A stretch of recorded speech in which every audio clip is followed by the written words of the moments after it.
Alright, I think I will be reviewing Affinity Comics Until the Day I Die.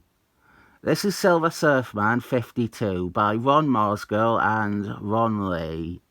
And this issue is one of the reasons why I pile on the writer Ron Marsgill so much. This issue, one of his first on Silver Surfman, his second issue on the title, although he had also written in the annuals before this. This issue is great, and one of the best examples of tying into a crossover, and chiefly, and this would be Ron Marsgill's frequent problem, it doesn't waste your time. It's not essential to read this if you are reading Affinity Gauntlets, but it doesn't hurt to read it. I would even recommend reading it because it adds some characterization to two featured characters that otherwise don't get that focus in the main story. We begin this with a crash landing. This feels like a rerun. We are seeing that scene where Silver Surfman comes in through the bathroom window. He crashes into Doctor Strange's house. I talked about this. There was a Doctor Strange issue, another Affinity Gauntlets tie-in, so I won't go over what is happening here. Watch that video if you need to know. This issue goes along with Doctor Strange 31 quite well. They're happening, or they begin happening, at about the same time. An example of their shared time frame is that we see one of the main early story beats play out in both issues. Over on Titan, the home planet of Thanius, and where his brother and the part-time Avenger, Shade the Changing Man, lives, we have a slew of supporting characters. Drax the Destructoid, Firestorm, Shade the Changing Man, obviously, and then Iz and Thanius' dad, Isaiah. I'm sure I have two Isaiahs. They are apprised of the situation developing with Thanius. Shade has brought in his pal, Firestorm, but before they can make any plans, we hit the point in the Affinity Gauntlets story where Thanius wishes away half of all living things in the universe. And among that half is Isaiah, who fades away here. We see this scene in the crossover 2, in issue 1. What's great about this tie-in issue is that it expands on that and shows more of those characters. And they are important characters, or should be. Drax has been an integral part of the setup to Affinity Gauntlets. He doesn't get anywhere near the page time Silver Surfman and Alan Watson do in Affinity Gauntlets, however. He was resurrected shy of 20 issues ago, and he has featured in the majority of Silver Surfman issues since then. Shade, the Changing Man, and Isaiah have also put in some appearances in Silver Surfman. The new addition is Firestorm, who had appeared in Silver Surfman before, back in Steve Engleshine's days, and who obviously shares an origin or power level with Silver Surfman. And him and Shade, the Changing Man, go back to the Avengers. They have been close friends since they met. As much as I've said that Drax doesn't get much to do in Affinity Gauntlets, he is there. He's in it from almost beginning to end. Him and Firestorm both are there. They are among the last heroes still standing, even by the end. They just don't get much characterization. This bit on Titan all tracks and makes sense, and it is exactly what the crossover benefits from expanding on. There's also a line later in Affinity Gauntlets that I am unlikely to bother looking for, where Thanius implies that killing his dad with the half of the universe was the one part of his action that was not random. We are telling this from Firestorm's perspective, which is great because if I say Drax doesn't get much characterization in Affinity Gauntlets, Firestorm gets even less.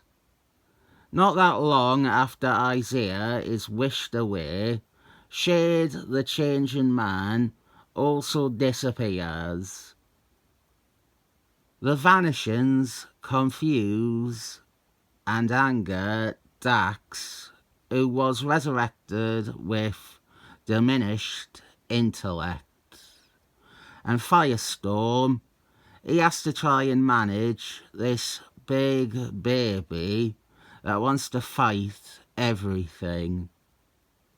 We also see this happen in the main series, Shade the Changing Man being teleported away.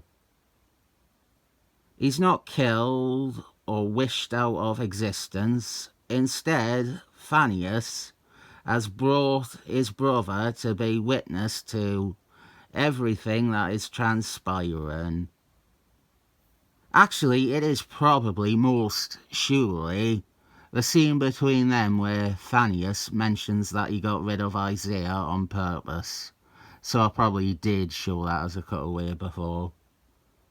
Shade will remain alongside Thanius as a torture victim and even somewhat of a point of view character for the audience at parts of the story.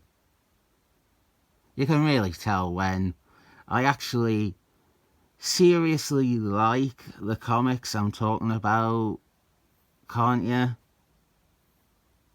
We don't actually see any more of Firestorm and Drax in the main series after Shade vanishes. The next time we see them is in issue 3, when they are summoned to Earth, which is also where this issue ends. Spoilers, but does it matter? You've probably read Affinity Gauntlets already. We have got this kid on Titan who is very definitely one of Shade the Changing Man's illegitimate children. I was prepared to argue this headcanon. I remembered there being this kid in this issue that looked a bit like Shade, but I wasn't prepared for something this ridiculously apparent. There's no argument from any of you, right? Shade the Changing Man is a ladies' man. I don't want to subscribe to the subsequent ideas of Ron Marz Girl about how he uses his powers to seduce women, but he is an adventurer. He is a prince to his people. He beds a lot of women down to that, and his romantic charms. And so him having a bunch of children out there that he doesn't even know about makes sense to me. It is such a solid issue. It is the ideal standard of a tie-in. We are adding to the larger story by fleshing out 2 of its secondary characters and one of its subplots from the early issues.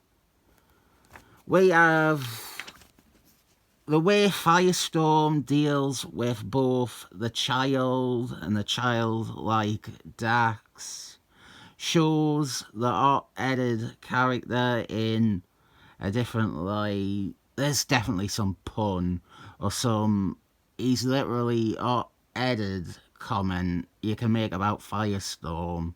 And then I said also in a different light, which also can be applied to the fire sort of thing. We get some backstory, some recap. This is mostly going over Silver Surfman issue 50. Firestorm, he only came into this Thanius conflict now.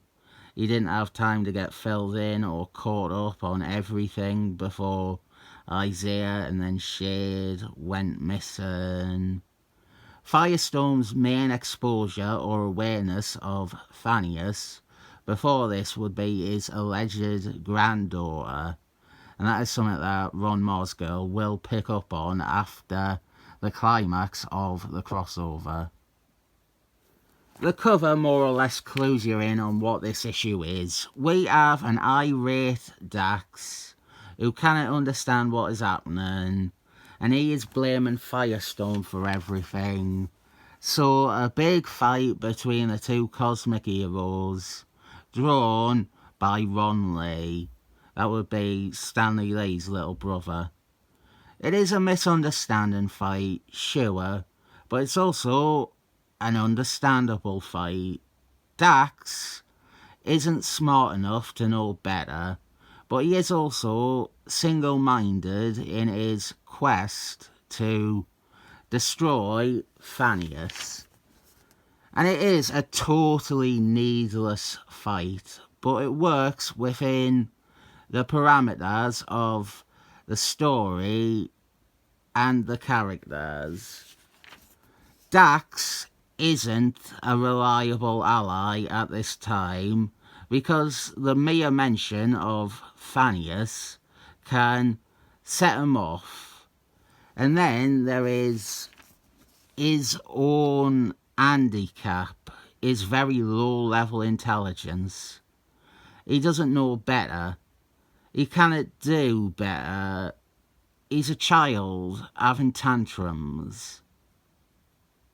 Marky Mark G, one of his last scripts, Cosmic Powers Unlimited, issue 4, or is it Unplugged? I think it's Unlimited.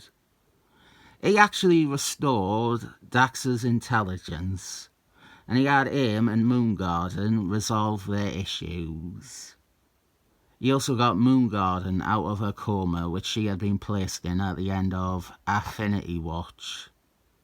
It was originally meant to be a Star Masters plot, but that book had been cancelled. And this story, he had died before finishing it, writing the final page or final pages. And when it was printed, editor and She-Hulk hater Barry Dutter took credit for the whole thing. Everything but the last page, which does a complete 180, is clearly Marky Mark G. You can without a doubt read it and see that this is Marky Mark G's writing. And then you get to the last page and it is dog shit. The style of writing, the wording, the pacing, it all jumps off a cliff. Not many people know about that story, sadly. Even less realise that it was Marky Mark G. They should have included that in the Affinity Watch trades, but they didn't. That story was forgotten about, and Drax was dumb again after it, until Kevin Griffin's Drax miniseries in 2005. Drax died, and he was reborn again, and this time he had a better functioning brain, but also was a lot less powerful. And I will say that Any comic that sneaks in a flashback to the story where Moongarden raped Thor is A-OK in my book. That was part of the reason why Drax was dumber now. Moongarden caused him permanent brain damage when she killed him with her amazing bald head powers. This one ends with a direct lead-in to Affinity Gauntlets issue 3, where we have all the heroes gathered at Avengers House. A mistake on this page as Blackstar wearing his brown costume, when in the main story, and by that point in continuity, he had returned to a blue and yellow one. We see this part in issue 3 of Affinity Gauntlets, and then we continue on the story from there. An absolutely worthwhile part of Affinity Gauntlets. This is basically how to on tying into a crossover and having it be just relevant enough that it does feel important, but also not being so essential that the main story doesn't make sense without it.